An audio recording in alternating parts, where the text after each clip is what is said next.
Assalamualaikum warahmatullahi wabarakatuh. Waalaikumsalam warahmatullahi wabarakatuh. Alhamdulillah kali ini kita bertemu kembali dalam podcast modul 2.3 yaitu uji supervisi akademik yang dilaksanakan dengan praktek uji. Saya sebagai observasi yaitu Ibu Susi Hasanah, kemudian Bu Isni Widyasiti sebagai coach dan Bapak Hasib Trianwar sebagai uji. Nah, untuk mempersingkat waktu, saya persilahkan untuk Bapak dan Ibu melaksanakan percakapan uji. Oke, terima kasih Bu Hana. Bismillahirrahmanirrahim. Assalamualaikum Bu Isni. Waalaikumsalam Pak Hasib. Ini Bu, ada permasalahan atau hambatan pembelajaran di kelas 3. Oh ya, sebelumnya mohon maaf Bu, Bu Isni ada waktu sekarang? Oh, sangat banyak Pak. Iya. Saya sudah tidak ada jam mengajar sekarang Pak. Siap, alhamdulillah kalau begitu. Ini Bu, saya mau berbicara tentang permasalahan atau hambatan yang saya sebutkan tadi, hambatan atau permasalahan saya di kelas 3 nih Bu. Saya ingin membicarakan itu Bu. Oh, jadi Pak Hasi ini mengajar apa? Sendiri saya Pak ya? Guru kelas Bu. Oh, guru kelas ya. Jadi Pak Hasi ini sulitnya memahami materi gitu Oke, Pak, betul, bahasa oke. Indonesia Oke, gitu ya. betul, oke. Di kelas 3. Tiga. Oh, oke. Apa nih Pak yang ingin didapatkan dari pembicaraan ini Pak? Pak Hasi dengan saya nih. Baik Bu, yang ingin saya dapatkan dari pembicaraan kali ini, saya ingin mendapatkan solusi tentang kendala yang saya hadapi di kelas 3 terkait dengan kesulitan anak memahami materi dan instruksi ketika saya menggunakan bahasa Indonesia, sehingga tercipta pembelajaran yang efektif di kelas 3 Bu.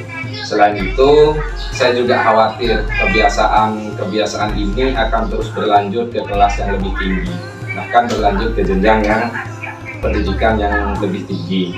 Bagaimanapun juga kemampuan atau keterampilan berbahasa Indonesia yang baik dan benar mutlak harus dikuasai oleh anak-anak. Jadi permasalahan saya itu seperti yang saya sampaikan tadi, anak-anak kesulitan memahami instruksi atau memahami materi pembelajaran ketika saya menyampaikannya dalam bahasa Indonesia. Itu. Okay. Jadi Pak Hasi ini ingin mengaktifkan KBM ya Pak ya, untuk supaya kelas lebih efektif dengan menggunakan bahasa. Jadi saya nilai begini Bu, sekarang saya melakukan pembelajaran di kelas itu 2 kali Bu pengantarnya. Yang pertama saya menggunakan bahasa Indonesia karena anak-anak kesulitan memahami, saya translate Bu. Saya translate ke bahasa Madura.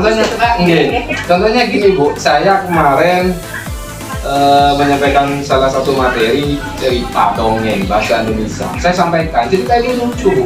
Terus anak-anak? Nggak ada yang ketawa Bu. Kok bisa seperti itu Pak? Karena saya pakai bahasa Indonesia. Tetapi ketika saya rubah cerita itu menggunakan bahasa Madura, ketawa semua Bu. Nah dari situ kan anak-anak belum bisa memahami bahasa Indonesia secara baik dan benar. Jadi itu permasalahan saya Bu. Jadi saya menganggap kelas saya kurang efektif ketika proses KBM, kegiatan belajar mengajar berlangsung. Jadi saya harus mesti 2 kali Bu. Setelah bahasa Indonesia saya harus mentranslate ke bahasa Madura gitu supaya anak-anak mudah memahami. Kalau saya menggunakan bahasa Madura langsung nyantol. Memang bahasa sehari-hari itu memang bisa mengakrabkan gitu ya Pak ya, antara guru sama siswa, baik itu bahasa Indonesia maupun bahasa Madura. Bahasa apa Pak di lingkungannya Pak Hasi? Oh Madura, begitu seperti itu. Iya. Menurut Pak Hasi nih mengelola kelas nih pelajaran bahasa Indonesia, level berapa sih Bapak? Mungkin dari 1 sampai 10 Pak Hasi ini sekarang menduduki level berapa gitu Pak? Wah, ini kalau diurut seumpama dari 1 sampai 10 ya Bu. Ini sekarang masih berada di level 5. Berat. Kenapa udah 6 Pak? Kenapa udah 6? Nah, karena ini Bu, karena memang yang pertama kondisi lingkungan yang sangat kental dalam kegiatan sehari-hari. Yang kedua dari faktor keluarga Bu, karena memang murid saya itu berasal dari orang tuanya memang latar belakangnya buruh tani Bu, yang notabene yang ya kurang begitu aktif lah, peran serta wali murid kurang begitu peduli terhadap perkembangan pendidikan anaknya. Jadi wali murid itu pasrah penuh kepada sekolah. Jadi kalau di sekolah kan hanya dari jam 7 sampai jam 11 Bu, sosialisasi kita dengan murid. Kemudian yang paling banyak sosialisasi yang di rumah. Ini tentunya perlu peran aktif, kalau menurut saya peran aktif orang tua. Jadi yang menjadi hambatan yang sekarang ini pertama karena faktor lingkungan, yang kedua karena faktor orang tua yang tidak begitu berperan aktif. Begitu. Setelah melihat kondisi yang seperti itu nih Pak Hasi, Pak Hasi mungkin punya gagasan atau ide bagaimana cara mengaktifkan dan peran orang tua itu berpengaruh gitu loh Pak. Betul Bu, setelah saya merenung Bu, tadi setelah saya sampaikan cerita saya, yang saya cerita dongeng, cerita lucu, anak-anak nggak ketawa, dari situ saya berpikir ini saya wajib punya gagasan, punya terobosan, punya ide, gagasan atau terobosan yang harus saya lakukan. Jadi begini Bu, sebelum gagasan saya Bu, saya punya gagasan, kemudian saya sampaikan sekarang ini ke Bu Isni, ini Bu. Jadi saya punya gagasan sebelum kelas dimulai atau sebelum kelas berakhir, siswa akan saya sediakan kartu kata. Jadi mereka saya minta untuk menceritakan secara singkat kata apa yang ada di dalam kartu tersebut. Misalnya dalam saya buat kartu berupa ada kata di kartu tersebut, contohnya kata gajah. Saya minta anak sebelum pelajaran dimulai, saya minta anak untuk menceritakan secara singkat gajah itu seperti apa, kemudian bagaimana perkembangannya, kemudian apa yang mereka ketahui tentang gajah. Anak-anak menceritakan secara singkat saja menggunakan bahasa Indonesia. Jadi saya sediakan kartu sebelum kelas dimulai atau menjelang pulang. Anak-anak saya beri kartu kata untuk menceritakan dalam bahasa Indonesia. Begitu Ibu. Wah bagus itu Pak, gagasan atau idenya itu sudah luar biasa menurut saya ya. Biasanya kalau gagasan itu sudah ada gini Pak untuk dilakukan, biasanya ada aja kendala. Mungkin Pak Hasi punya kendala-kendala yang bisa diterapkan ke anak-anak, ternyata seperti ini gitu loh Pak. Kendalanya mungkin apa Pak? Kendala yang akan muncul itu Bu, menurut menurut prediksi saya yang akan muncul nanti adalah siswa kurang percaya diri, artinya malu. Jadi karena memang belum terbiasa menggunakan bahasa Indonesia yang baik dan benar, ketika saya minta untuk menceritakan menggunakan bahasa Indonesia, pertama kurang percaya diri, pasti malu. Itu yang menurut saya akan muncul kendala, yang akan muncul, mereka kurang percaya diri untuk tampil di depan kelas, untuk menceritakan kartu kata menggunakan bahasa Indonesia yang baik dan benar. Begitu tradisi anak. Padahal kartu itu luar biasa loh Pak, yang Pak Hasi gagasannya itu ya. Mungkin juga ada kendala solusi. Bagaimana sih solusi ini biar ini loh tercapai gitu? Rencana kedepannya bagaimana? Mungkin seperti itu Pak. Solusi yang akan saya lakukan adalah saya akan terus memberikan semangat kepada mereka supaya rasa percaya diri mereka terus meningkat.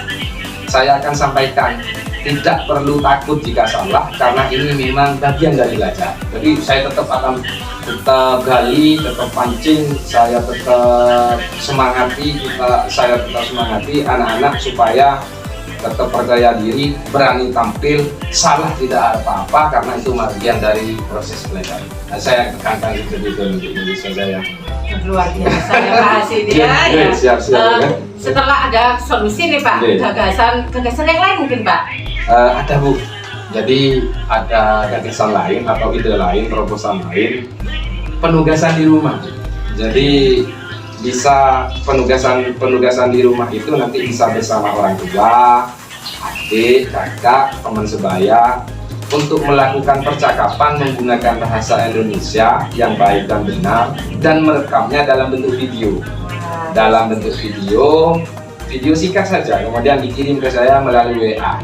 Jadi karena zamannya sekarang sudah TIK, pemanfaatan teknologi informasi Bu, sesuai perkembangan zaman, insya Allah semua wali murid kelas 3 kalau Android, insya Allah semua memiliki. Jadi program saya yang kedua, ide gagasan saya yang kedua, saya akan memberikan penugasan di rumah supaya untuk melakukan percakapan secara singkat bersama teman atau bersama bapak ibu, bersama kakak atau adik, percakapan yang divideokan, video pendek saja, video singkat saja, yang di dalamnya percakapannya menggunakan bahasa Indonesia, begitu itu.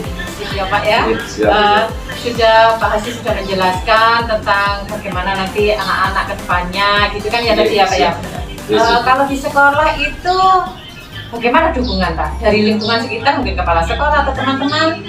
Oke, gini Bu, saya akan menjalankan program ini dengan sebaik-baiknya secara kontinu. Tentunya saya juga perlu dukungan dari wali murid tentunya. Yang paling utama dukungan wali murid.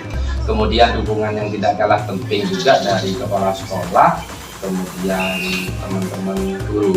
Jadi itu yang perlu kami minta dukungan stakeholder itu Bu, nanti wali murid, kepala sekolah dan teman-teman guru. Kedepannya kapan nih Pak dilakukan atau eksekusinya nih? Gitu, siap. Ini Bu, saya sudah nggak sabar lagi sebetulnya ini melaksanakan program ini Bu. Mulai Senin depan ini saya akan laksanakan program saya ini Bu. Oke. Berarti apa nih yang didapatkan dari percakapan kita berdua nih Pak, dari kita coaching nih hari ini Alhamdulillah Bu, dalam pembicaraan kita siang ini saya bisa menyampaikan unek-unek saya, kemudian dari diskusi ini apa kendala saya sudah timbul atau muncul solusi yang saya pikirkan, 2 solusi, dan sudah saya sampaikan ke Bu Isni tadi. Jadi saya bisa menemukan solusi terkait masalah yang saya hadapi Bu. Jadi pembicaraan kita siang ini saya sudah menemukan solusi, memaksimalkan solusi yang sudah saya temukan sebelumnya. Jadi Pak Hasyim lebih percaya diri ya Pak? Siap Bu, saya nggak sabar sudah Bu. Motivasinya muncul dari dirinya gitu Pak. Waduh, memang luar biasa Pak Hasyim. Semoga kedepannya Pak Hasyim mengajar bahasa Indonesia anak-anak ini lebih semangat, antusias gitu ya Pak, dan lebih rindu ke Pak Hasyim nanti.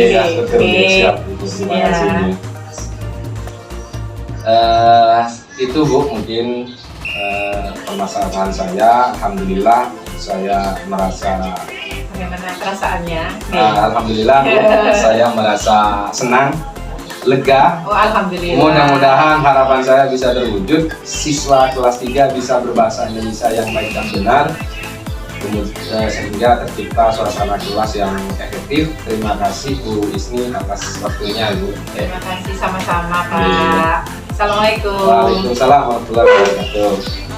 Alhamdulillah pelaksanaan coaching yang dilaksanakan oleh Pak Hasyim sebagai uji dan Bu Isni sebagai coach dilaksanakan dengan baik. Nah, kemudian percakapan ini pun terasa sangat hangat sekali. Kemudian yang bisa saya lihat dari mereka berdua yaitu sudah melaksanakan 3 aspek dari pelaksanaan coaching sendiri, yaitu kehadiran penuh, kemudian mendengarkan dengan aktif dan menanyakan pertanyaan yang berbobot.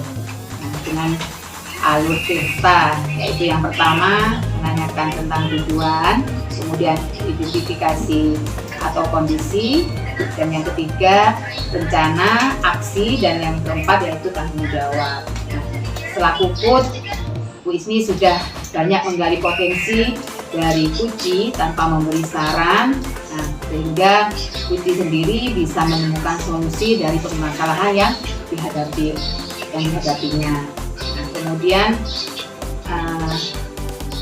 Puji sudah menyampaikan kesimpulan secara runtut dari awal hingga akhir, dan kemudian yang terakhir yaitu Coach menanyakan perasaan Puji yang mana di akhir tadi sudah merasa lega, sudah merasa puas, dan tinggal eksekusinya saja. Semoga kita semua menjadi guru-guru yang hebat, guru yang dirugikan oleh siswa kita, dan kita melaksanakan pembelajaran dengan baik dan sangat yang diharapkan. Demikian dari saya akhiri. Wassalamualaikum warahmatullahi wabarakatuh. Waalaikumsalam warahmatullahi wabarakatuh.